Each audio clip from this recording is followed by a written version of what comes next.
नमस्कार दोस्तों, आप सभी का हमारे यूट्यूब चैनल कल्चर अपलोड अड़गड़ी में स्वागत है। तो हम पढ़ रहे थे भारतीय इतिहास की जानकारी भारत का प्राचीन इतिहास पढ़ रहे थे, जिसमें हमारा सेकंड टॉपिक चल रहा था भारत की प्रमुख सभ्यता, जिसमें हमने कुर्ती तक सभ्यता स्थल देख चुके थे। आज हमारा नेक्स्ट टॉपिक है हड़प्पा सभ्यता, जिसमें हड़प्पा टीले की खोज 1826 में चार्ल्स मेसन ने की। हड़प्पा सभ्यता की खोज 1921 में दयाराम साहनी ने के द्वारा की जाती है।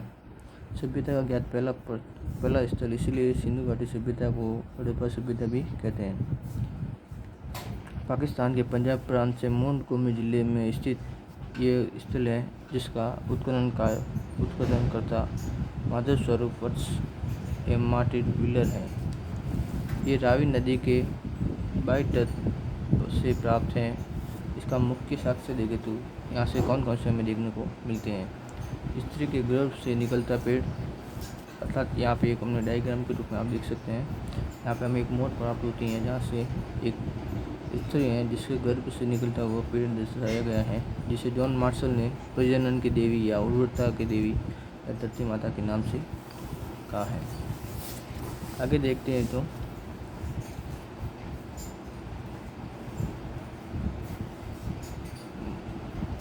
मोर के कुछ पृष्ठ भाग पर एक व्यक्ति हाथ में हंसिया लिए अंकित एवं पास में कुछ स्त्रियां विनीत मुद्राओं में धरती को चूमते हुए अंकित किया गया है। इस मोर के पास ही ये कि एक व्यक्ति को हाथ में हंसिया लिए व कुछ स्त्रियां विनती करते हुए धरती माता को चूमते हुए हैं। दूसरा साक्ष्य देखें तो कब्रिस्तान R37 एवं समाधि H।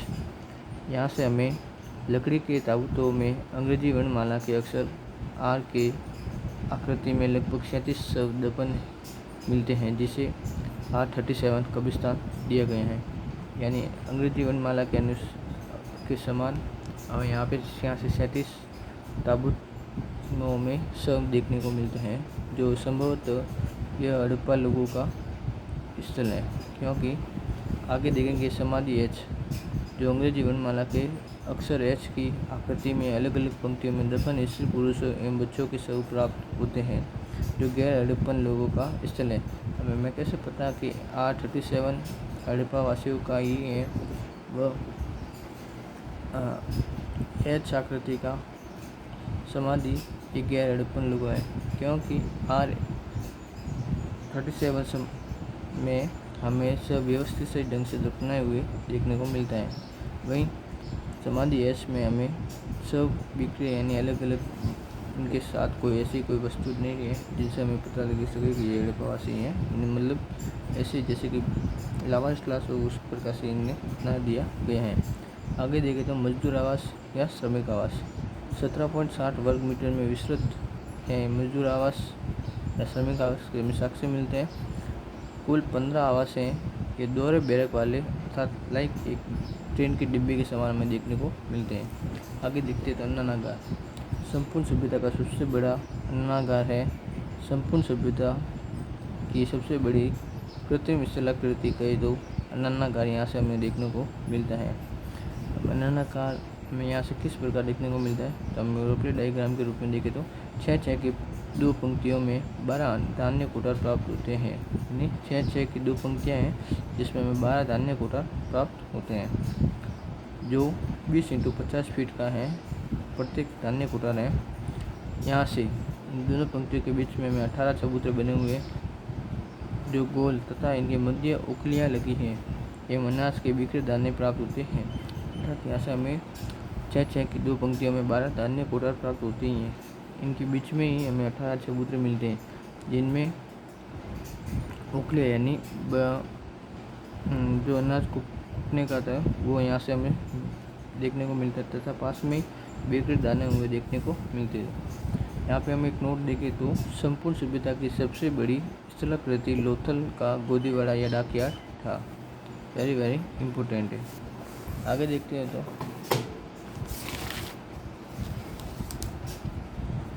सर्वाधिक चित्रित मोहरें यहाँ से हमें प्राप्त होती हैं एवं काले पत्थर की नर्तक की मूर्ति, यानी काले पत्थर की नर्तक की मूर्ति, वो कांसे की मूर्ति वो हमने मोहनजोदड़ो में देखी है, यानी black stone dancing boy. John Marshall ने इसे नटराज की संज्ञा दी है। शीरविन मानव धड़ की मूर्ति यहाँ से प्राप्त होती है। एवं शंख का बना बैल, मछुआरे का चित्र, पीतल की इक्का गाड़ी, कांस्य गलाने का पात्र, कांस्य का दर्पण, मुद्राओं पर खरगोश, अंगूठे की चाप एवं पहाड़ी का अंकन हमें यहाँ से प्राप्त मुद्रा में देखने को मिलता है। गधे की हड्डियाँ वेरी वेरी इंपॉर्टेंट है। एवं बालों की 2 प्रतिमाएँ, मुहरों पर 12 सिंगा के अंकन का हमें यहाँ से देखने को मिलते हैं। इसी के साथ दोस्तों हमारे अफगानिस्तान एवं पाकिस्तान से मिलने वाले सिंधु घाटी सभ्यता के स्थल समाप्त होते हैं। अब पढ़ेंगे भारतीय स्थल, यानी भारत से हमें कौन कौन से स्थल देखने को मिलते हैं। पहला आता है मांडा। ये कश्मीर के अखनूर जिले में स्थित है। ये सभ्यता का अंतिम उत्तरी स्थल है, जिसकी खोज एवं उत्खनन 1982 में जगपति जोशी एवं श्रीमती मधुबाला जी के द्वारा किया गया। यह चिनाब नदी के तट पर किनारे ये स्थित है। यहाँ से हमें कौन कौन से साक्ष्य देखने को मिलते हैं। यहाँ से 3 सांस्कृतिक अवस्थाओं के साक्ष्य देखने को मिलते हैं। वे 3 सांस्कृतिक अवस्था कौन कौन सी हैं, तो पाक हड़प्पा और हड़प्पा उत्तर काल के साक्ष्य यहाँ से हमें देखने को मिलते हैं। संपूर्ण सभ्यता के साथ औषधीय एवं इमारती लकड़ी का व्यापार के साक्ष्य यहीं से हमें देखने को मिलते हैं। यानी यहाँ से हम कह सकते हैं, यहाँ से और औषधीय यानी दवाइयाँ, ये इमारती लकड़ी का व्यापार इस स्थल से किया जाता है। एवं अन्य साक्ष्य देखें तो गर्तावास के भी साक्ष्य अर्थात गड्ढे में निवास के साक्ष्य कहाँ से मिलते हैं, तो मांडा कश्मीर से हमें देखने को मिलते हैं। यहाँ पे एक बात देखे या एक प्रश्न देखें तो निम्न में से किस नवपाषाणिक स्थल से गर्ता आवास के साक्ष्य मिलते हैं। Option 1 Mehrgarh, option 2 Dholavira, option 3 Nemabad, option 4 Burzahom, या ऑप्शन ई बुफल कश्मीर। तो यहाँ से दोस्तों बुरजोम एवं बुफ कसल, इन दोनों स्थलों से हमें नवपाषाणिक गर्ता आवास के साक्ष्य मिलते हैं। ये दोनों स्थल कहाँ पे हैं, तो ये पाकिस्तान में हैं। आगे देखते हैं तो कोटला निहंगा पंजाब में सतलज नदी के किनारे स्थित ये स्थल है, जो रूपनगढ़ जिले में वर्तमान में है। स्वतंत्रता के पूर्व खोजा गया स्थल जो स्वतंत्रता के बाद भारत के हिस्से में बना था, कौन सा स्थल था, तो कोटला निहंगा हो जाएगा। नोट यहाँ पे हमें देखने को मिलता है, ऐसा दूसरा स्थल जो स्वतंत्रता के बाद भारत में ही था, तो वो होगा गुजरात का रंगपुर स्थल। आगे बढ़ते हैं तो रोपड़ पंजाब के रूपनगढ़ जिले के सतलज नदी के किनारे पर स्थित है, जिसकी खोज 1950 में ब्रजवासी लाल यानी बीबी लाल ने के द्वारा की जाती है। इसका उत्खनन 1954 में यज्ञदत्त शर्मा के द्वारा की जाती हैं।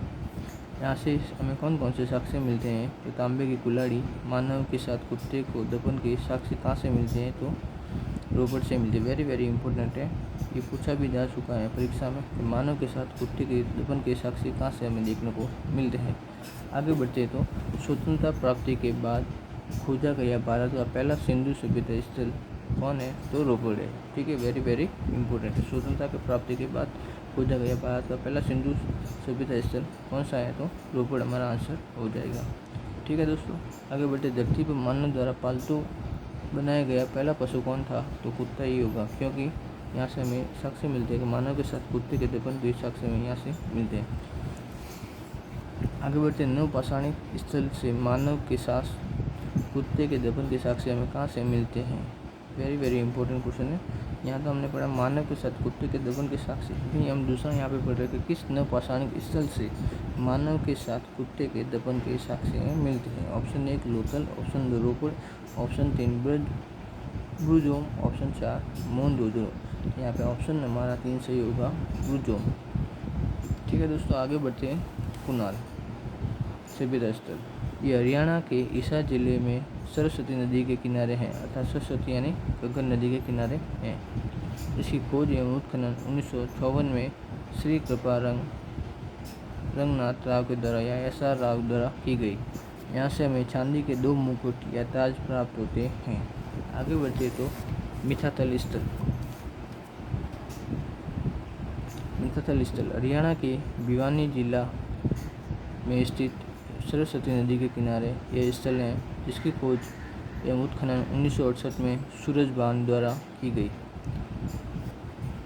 साक्ष्य हमें यहाँ से क्या क्या मिलते हैं तो ताम्र की कुल्हाड़ी एवं टूटी फूटी ईंटों से निर्मित घंटिया भवन के निर्माण साक्ष्य मिलते हैं। अर्थात टूटी फूटी ईंटों के सबसे घटिया भवन के साक्ष्य कहाँ से मिलते हैं तो मिथाथल से।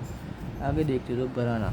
हरियाणा राज्य में के हिसार जिले में एवं सरस्वती नदी के किनारे स्थित स्थल है सिंधु घाटी सभ्यता का। नोट, यहाँ से हमें क्या क्या साक्ष्य देखने को मिलते हैं। गहनों या अवुनों से लदी पदी स्त्री का कंकाल हमें कहाँ से देखने को मिलता है, वेरी वेरी इंपॉर्टेंट। तो यहाँ पर हमारा आंसर होगा बराना, जो संभवतः मुखिया है, यानी ये जो स्थल है जहाँ पे लोग रहते हैं वहाँ के एक मुखिया का हमें कंकाल देखने को मिलता है स्त्री का। ठीक है, इस कारण जॉन मार्शल ने सिंधु घाटी सभ्यता को एक मात्र सत्तात्मक सभ्यता कहा है। किसके आधार पर, यहाँ से हमें एक स्त्री का कंकाल प्राप्त होता है जो गहनों से लदी पोती होती है, जिसके कारण इन्होंने एकमात्र सभ्यता सिंधु घाटी सभ्यता को कहा है। आगे बढ़ते तो राखीगढ़ी। ये हरियाणा के हिसार जिले के सरस्वती नदी के किनारे स्थित है। खोज 1963 में रफीक मुगल ने की। कौन? उत्खनन 1997 से 99 में के मध्य अमरेंद्र नाथ ने किया। 2021 में भारतीय पुरातत्व एवं अभिलेखीय सर्वेक्षण विभाग के द्वारा यहाँ भारत का सबसे बड़ा संग्रहालय बनाने की घोषणा की गई है। ठीक है दोस्तों, यहाँ से हमें कौन कौन से साक्ष्य प्राप्त होते हैं तो सभ्यता का सबसे सुरक्षित नर कंकाल कहाँ से मिलता है तो राखीगढ़ी से ही हमें देखने को मिलता है। वेरी वेरी इंपॉर्टेंट बात है। आगे देखते तो मृतक की स्थिति उत्तर से दक्षिण लिटाकर लंबवत गड्ढे में दफन की प्राप्त देन कहाँ से है तो राखीगढ़ी से हमें देखने को मिलती है। आगे देखते तो राखीगढ़ी भारत का सबसे बड़ा सिंधु घाटी सभ्यता का स्थल है। Very very important. तो भारत का सबसे बड़ा सिंधु घाटी सभ्यता स्थल कौन सा है तो राखीगढ़ी। दोस्तों, यहाँ पे हमें एक देखने को चीज़ मिलती है तो एक सभ्यता के हैं सिंधु घाटी सभ्यता के स्थल हैं तो ज्ञात सबसे बड़े स्थल है एवं उत्खनन सबसे बड़े स्थल कौन कौन से, यानी एक तरफ तो दिए गए हैं सबसे बड़े स्थल कौन कौन से और दूसरे हैं तो उत्खनन यानी जिनका खनन कर चुके हैं जो सबसे बड़े स्थल कौन कौन से हैं। तो ज्ञात सबसे बड़े स्थल में देखें तो सबसे पहला आता है गनेड़ीवाला जो बहावलपुर पंजाब राज्य के पाकिस्तान में है, यानी गनेड़ीवाला जो बहावलपुर ज़िले के पंजाब प्रांत के पाकिस्तान में आता है। दूसरा है मोहनजोदड़ो, एक ज्ञात सबसे बड़े स्थल। ठीक है दोस्तों, दूसरे नंबर पर आता है मोहनजोदड़ो, तीसरे नंबर पर आता है हड़प्पा, चौथे नंबर पर राखीगढ़ी, पाँचवें नंबर पर आता है धोलावीरा। ये तो हुए सबसे ज्ञात। अब उत्खनन सबसे बड़े स्थल कौन कौन से तो मोहनजोदड़ो 1 नंबर पर, 2 नंबर पर हड़प्पा, 3 नंबर पर राखीगढ़ी, 4 नंबर पर धोलावीरा, 5 नंबर पर कालीबंगा है। आगे देखते हैं तो बनावली। ये हरियाणा के हिसार जिले में रोशनी रंगोई नदी अर्थात सरस्वती नदी का क्षेत्रीय नाम ही रोशनी रंगोई नदी है के किनारे से प्राप्त स्थल है। नोट, बनावली स्थल राजस्थान के कालीबंगा स्थल से मिलता जुलता है। वेरी वेरी इंपॉर्टेंट है, आपको पूछा जा सकता है कि कौन सा सिंधु घाटी सभ्यता का स्थल है तो कालीबंगा स्थल से मिलता जुलता है। आगे देखते तो बनावली में 2 सांस्कृतिक अवस्थाएं अर्थात प्राक हड़प्पा एवं हड़प्पा के साक्ष्य मिलते हैं। यहाँ से हमें कौन कौन से साक्ष्य मिलते हैं तो कच्ची ईंटों से निर्मित चबूतरे, सड़कों पर बैलगाड़ी के पहियों के निशान भी यहाँ से मिलते हैं। सरसों एवं तिल के ढेर यहाँ से हमें देखने को मिलते हैं। हल्की आकृति जैसा बना खिलौना कहाँ से प्राप्त होता है तो बनावली से।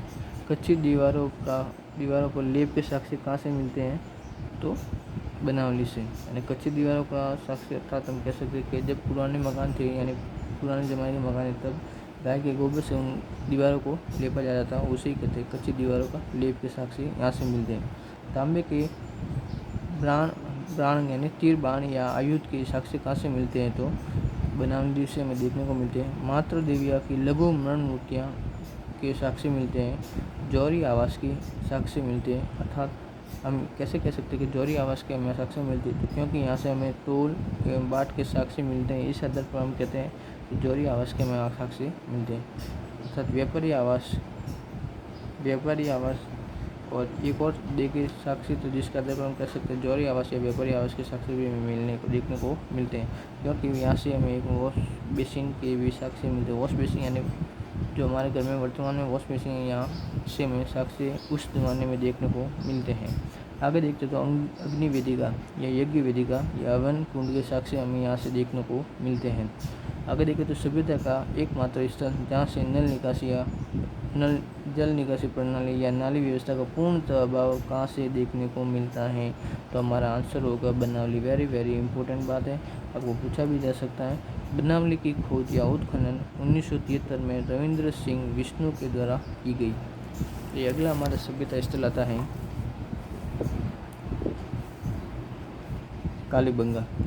ये राजस्थान के हनुमानगढ़ जिले के गगन नदी के किनारे स्थित सभ्यता स्थल है, जिसकी खोज 1952 से 53 अमलानंद घोष के द्वारा की गई एवं इसका उत्खनन कार्य 1961 में ब्रजवासी लाल एवं बालकृष्ण थापर के द्वारा किया गया। कालीबंगा स्थल का उत्खनन 5 स्तरों में किया गया।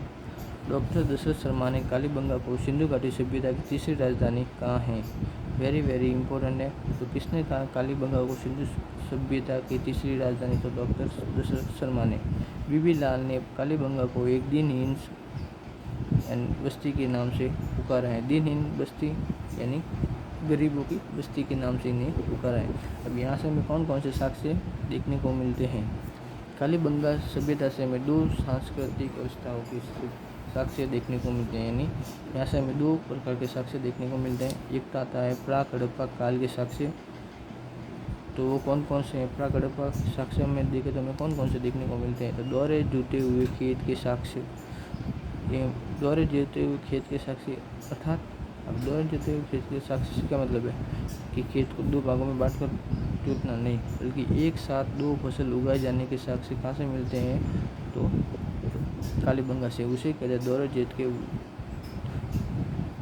दोहरे जुते हुए खेत के साक्ष्य।